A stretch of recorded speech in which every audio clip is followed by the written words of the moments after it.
Good morning dear friends. आप सभी का स्वागत है स्टडी विथ राहुल 247 पर।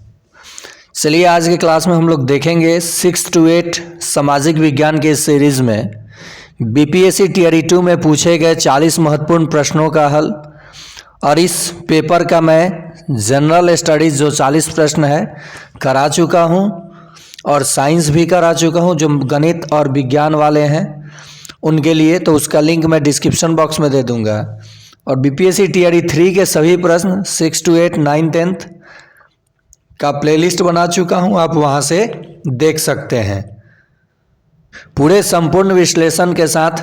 और इसके आधार पे हम लोग देखेंगे कि प्रश्न पूछा कहां से जा रहा है, कौन से किताब से ये सारा प्रश्न लिया जा रहा है। चलिए हम लोग शुरुआत करते हैं। पहला प्रश्न है, कौन से यूरोपीय देशों ने भौगोलिक खोज प्रारंभ की जिससे अमेरिका, एशिया एवं अफ्रीका उपनिवेशीकरण प्रारंभ हुआ? तो ये तो आप सभी को पता है कि इसका आंसर क्या हो जाएगा। ऑप्शन नंबर ए, वास्को डी गामा और कोलंबस का नाम आप सुने होंगे। कोलंबस खोजने निकला, भारत के रास्ते को चला गया अमेरिका, और वास्को डी गामा आ गया, भारत के रास्ता खोजा और आ गया कालीकट। तो ये 1498 में वास्को डी गामा भारत आया, फिर दूसरी बार आया, फिर तीसरी बार आया 1500 और 1503 और फिर 1512-13 के करीब में। तो ये सब हम लोग मॉडल सेट में पूरा डिस्कस करेंगे। अभी केवल प्रश्नों को देखते हैं। और उसका कब्र भी यहीं भारत में है, वास्को डी गामा का। चलिए हम लोग दूसरा प्रश्न देखते हैं। तो इसका सही जवाब क्या हो जाएगा? ऑप्शन नंबर ए, पुर्तगाल और स्पेन।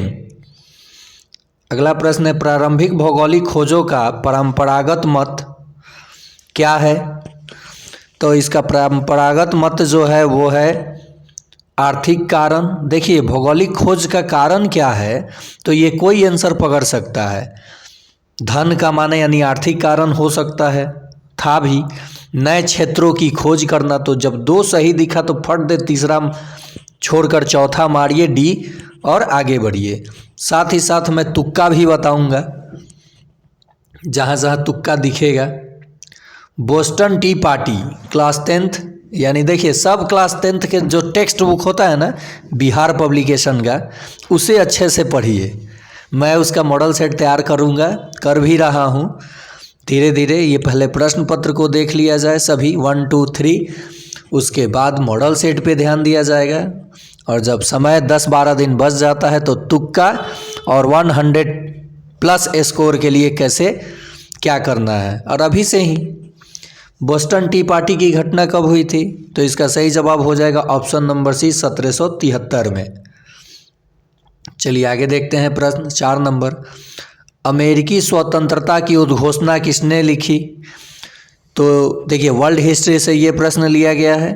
थॉमस जेफरसन ने लिखी थी। 1774 के समय अमेरिकी स्वतंत्रता संग्राम का नाम आप सुने होंगे। तो ये वर्ल्ड हिस्ट्री से एक प्रश्न लिया। फ्रांस की क्रांति, देखिए ये भी वर्ल्ड हिस्ट्री से। तो यहाँ 9 10th के ही टेक्स्ट बुकों पे आपको ध्यान देना है ज़्यादा से ज़्यादा, चाहे वो किसी भी सब्जेक्ट का आप तैयारी कर रहे हैं।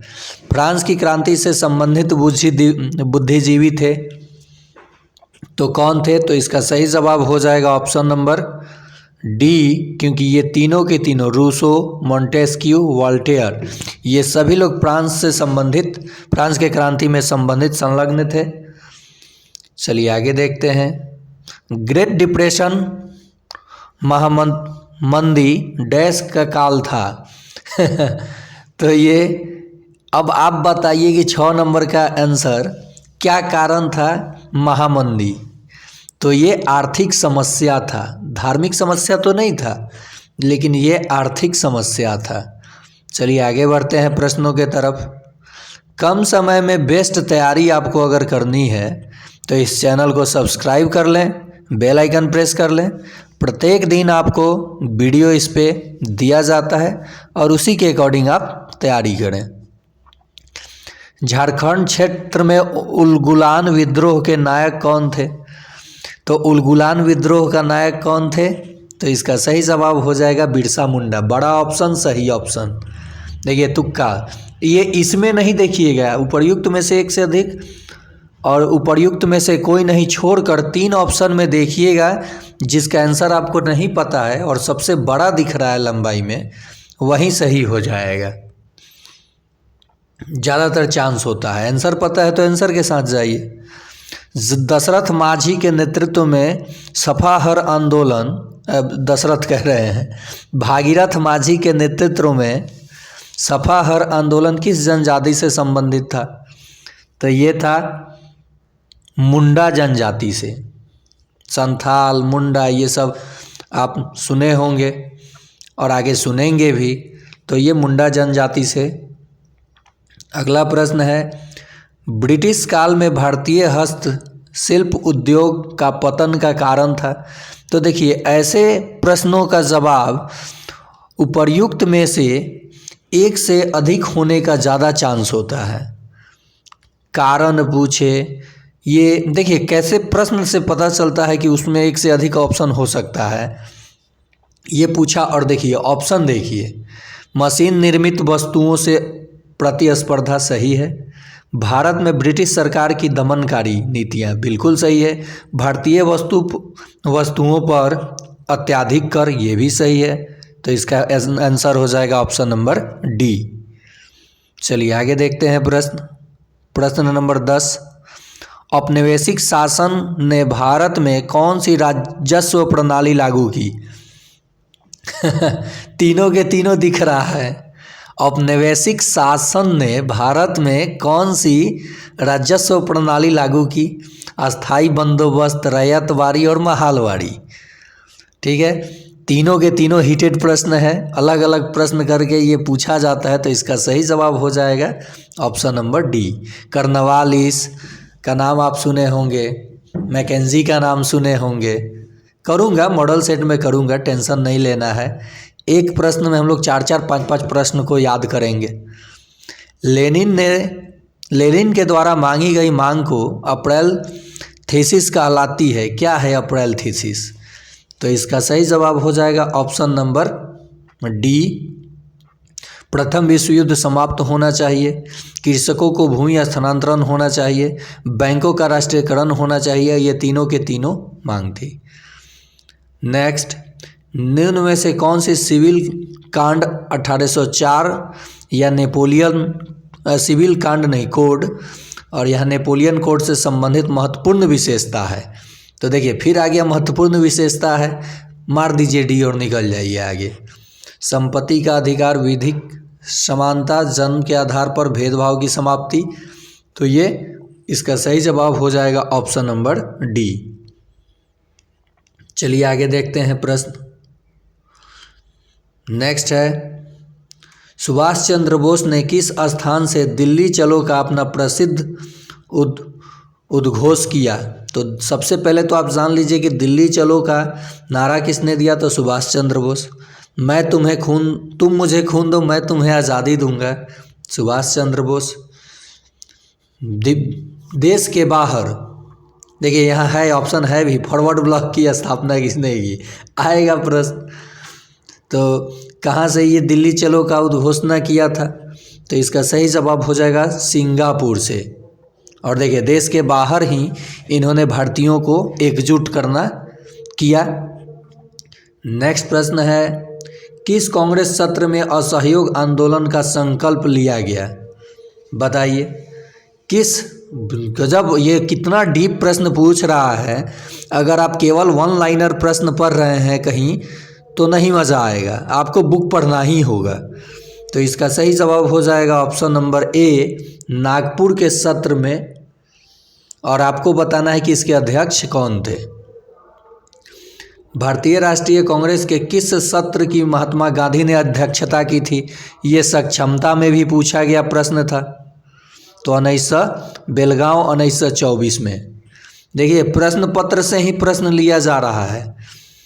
1-2 प्रश्न ऐसा दिखा जो सक्षमता में, तो सक्षमता वाले साथी ज़रूर देखेंगे।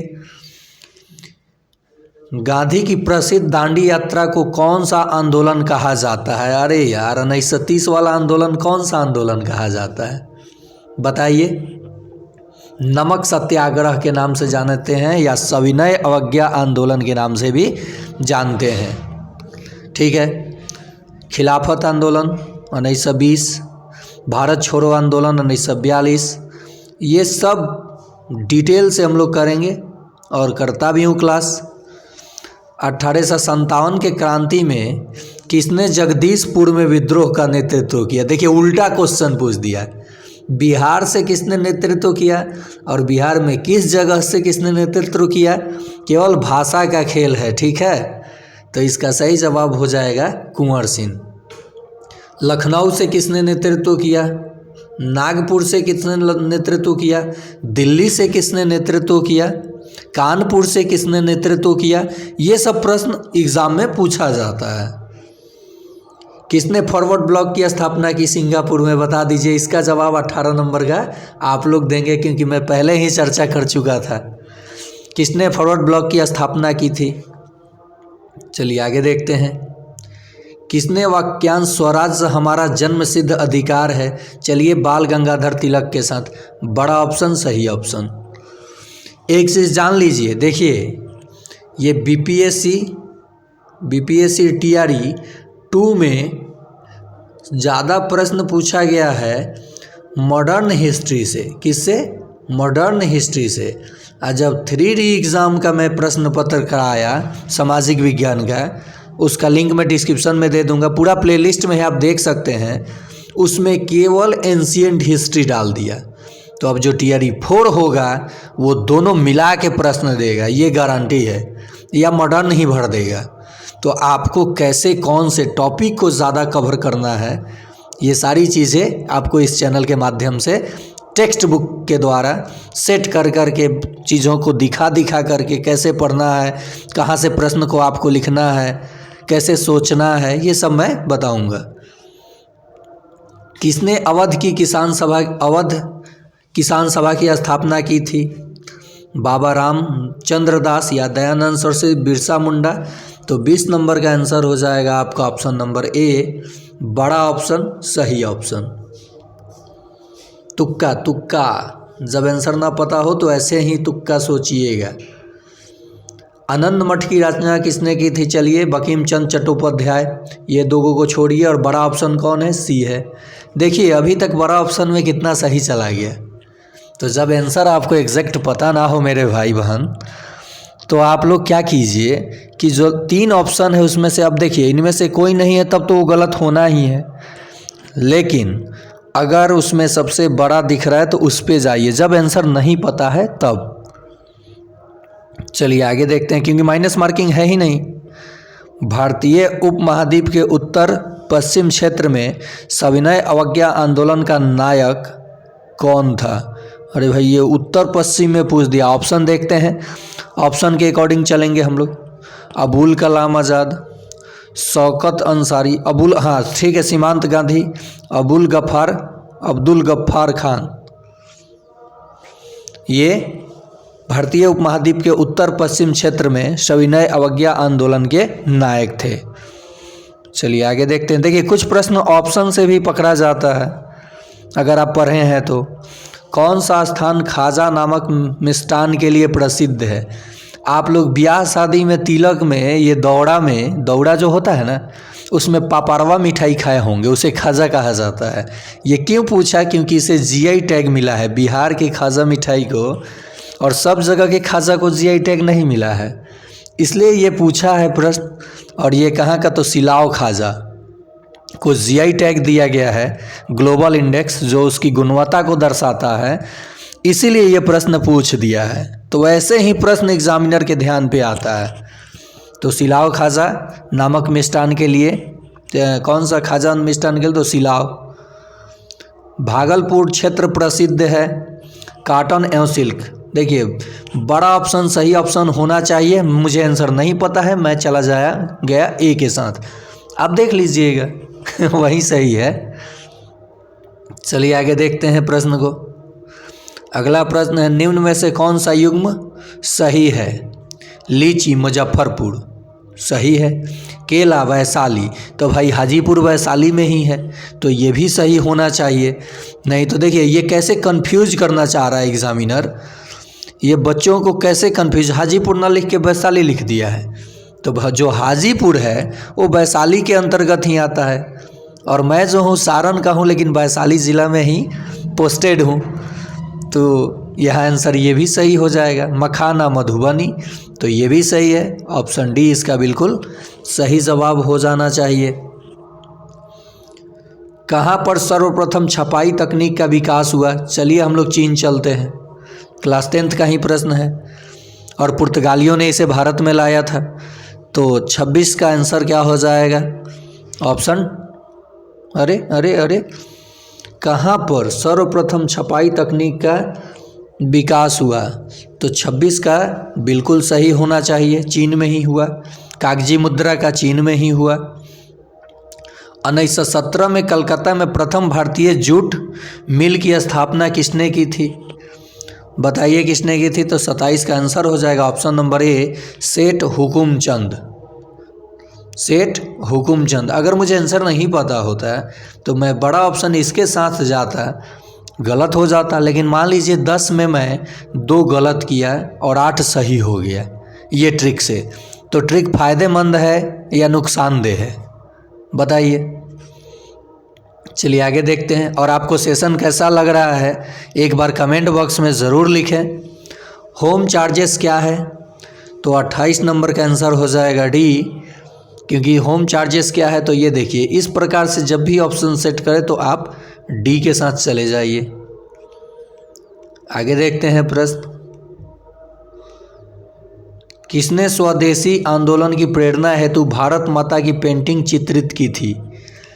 बहुत ज़बरदस्त क्वेश्चन है ये।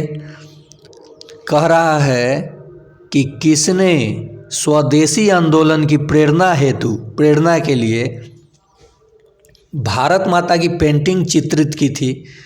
तो अवनींद्र नाथ टैगोर, रविंद्रनाथ टैगोर नहीं, अवनींद्र नाथ टैगोर ने की थी। बड़ा ऑप्शन सही ऑप्शन, बड़ा ऑप्शन सही ऑप्शन। चलिए आगे देखते हैं, किसने यंग इटली नामक गुप्त संस्था की स्थापना की थी? तो 30 नंबर प्रश्न का आंसर हो जाएगा मेजिनी। मजनी लिखा है, मेजिनी ने की थी यंग इटली। ये देखिए वर्ल्ड हिस्ट्री से प्रश्न लिया गया, क्लास 9th का है। टेक्स्ट बुक देखिए, एनसीईआरटी की मैं बात नहीं कर रहा हूँ, एनसीईआरटी से तो लिया ही गया है। जो टेक्स्ट बुक होता है बिहार पब्लिकेशन का, उसको आप चैप्टर वाइज अच्छे से पढ़िए, लेकिन हाँ उसमें भी कौन से प्रश्न को निकालना है, फिर आप मोबाइल रखिए अपने पास, गूगल के सहारे वहाँ से प्रश्न निकालिए या उसके डिटेल को पढ़िए। आपके माइंड में देखिए प्रश्न याद नहीं, या प्रश्न को ध्यान में रखना है, उत्तर याद हो या ना हो आप पकड़ लेंगे ऑप्शन से उत्तर को।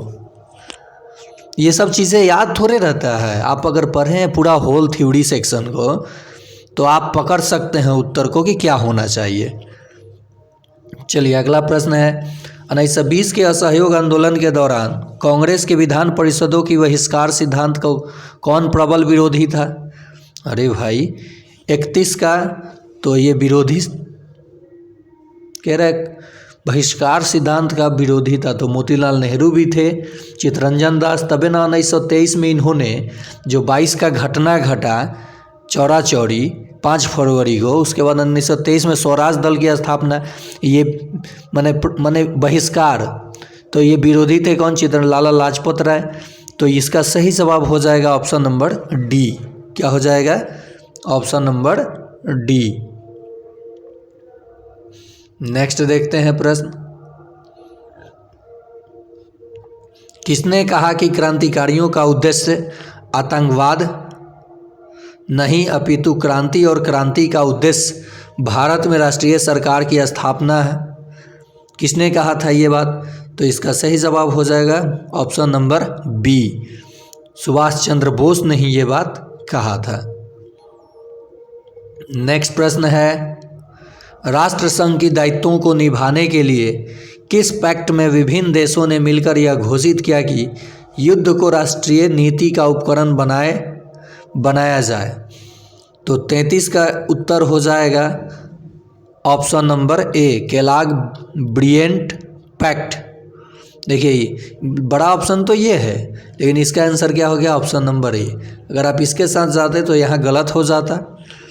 तो मैंने मेरा ओवरऑल कहने का मतलब है कि सही आंसर पता है तो जाइए, आंसर में डाउट है तो बड़े ऑप्शन के साथ जाइए। 1-2 गलत होगा, क्योंकि अब मान लीजिए वैसे भी तो आप गलत करने जा रहे थे, तो अगर 15 में 2, 3, 4 गलत हो जाए और 10 सही हो जाए, माने नहीं आने वाले में आ रहा है तो कोई बात नहीं। तुक्का से अगर फ़ायदा हो रहा है तो तुक्का सही है, तुक्का से अगर घाटा हो रहा है तो तुक्का गलत है। इसलिए मैं अभी कह रहा हूँ कि तुक्का पे ध्यान नहीं देना है, अभी स्टडी पे ध्यान देना है। और लास्ट में ये तो ब्रह्मास्त्र दिया ही जाएगा। औद्योगिक क्रांति के संदर्भ में कार्डिंग शब्द किसे इंगित करता है? तो 34 का आंसर हो जाएगा ऑप्शन नंबर बी, उस प्रक्रिया को जिसमें कपास या ऊन की कटाई की जाती है। बड़ा ऑप्शन सही option. Next, Gandhi in his time and hours लिखी गई है। तो डेविड हार्डीमैन द्वारा, सुमित सरकार द्वारा, शेखर बंदोपाध्याय द्वारा। तो इसका 35 का सही जवाब हो जाएगा ऑप्शन नंबर ए, डेविड हार्डीमैन द्वारा। नेक्स्ट है, संयुक्त राष्ट्र संघ यूएनओ के संविधान चार्टर में कुल कितने अनुच्छेद तथा अध्याय हैं? देखिए अब भारतीय संविधान तो मान लीजिए पॉलिटी, इसके बाद हम लोग ज्योग्राफी करेंगे, लेकिन यहाँ देखिए संयुक्त राष्ट्र संघ यानी शिमला समझौता के बाद जिसकी स्थापना होती है, और इसमें कह रहा है कि संविधान चार्टर कुल कितने अनुच्छेद तथा अध्याय हैं। तो इसका सही जवाब हो जाएगा ऑप्शन नंबर बी, 111 अनुच्छेद और 19 अध्याय हैं। ब्रेटन वुड्स सम्मेलन का उद्देश्य क्या, मुख्य उद्देश्य था? तो क्या मुख्य उद्देश्य था इसका? तो देखिए सबसे आगे ना उद्देश्य था, और ब्रेटन वुड्स सम्मेलन का क्या उद्देश्य, और ये इस प्रकार से ऑप्शन है। जब भी इस प्रकार का ऑप्शन हो तो डी के साथ आप चले जाइए। चलिए आगे देखते हैं प्रश्न। चीनी लोक गणराज्य की स्थापना किस वर्ष हुई? तो चीनी लोक गणराज्य की स्थापना, इसमें डेट में थोड़ा सस्पिशन है, आप लोग इस प्रश्न को देख लीजिएगा, स्टार मार्क कर लीजिए, क्योंकि ये जो डेट मैं पढ़ा हूँ चीनी लोक गणराज्य की, उसमें से मुझे लग रहा है कि कोई भी डेट नहीं दिया है। आप लोग इसे देख लीजिएगा मेरे भाई। औद्योगिक क्रांति के उत्थान में किस कारक ने सहयोग की भूमिका निभाई थी? तो पूंजी तथा नई प्रौद्योगिकी या कृषि क्रांति, तो किसने भूमिका निभाई थी? तो कृषि क्रांति तो निभाई ही थी। पूंजी तथा नई प्रौद्योगिकी, व्यापारिक प्रतिबंधों की समाप्ति। तो इसका आंसर हो जाएगा ऑप्शन नंबर डी। और आज का अंतिम प्रश्न करने से पहले एक रिक्वेस्ट है कि अगर आप सेशन को देख रहे हैं तो अपने दोस्तों को शेयर करें, चैनल को सब्सक्राइब नहीं किए हैं तो सब्सक्राइब कर लें, बेल आइकन प्रेस कर लें, ताकि जो भी वीडियो मैं दूं आप तक चला जाए। और एक प्यारा सा कमेंट करें कि आपको सेशन कैसा लग रहा है, कंटिन्यू किया जाए या नहीं किया जाए। नहीं किया जाए तो छोड़ दूंगा। इनमें कौन से अंतर्राष्ट्रीय न्यायालय में प्रथम भारतीय न्यायाधीश था? बताइए कौन थे? तो 40 का आंसर हो जाएगा ऑप्शन नंबर बी, जो संवैधानिक सलाहकार थे वहीं अंतर्राष्ट्रीय न्यायालय में प्रथम भारतीय न्यायाधीश के रूप में कार्य किए थे। तो आज के लिए इतना ही। हिस्ट्री सेक्शन समाप्त होता है, इसके बाद मैं लाऊंगा ज्योग्राफी सेक्शन।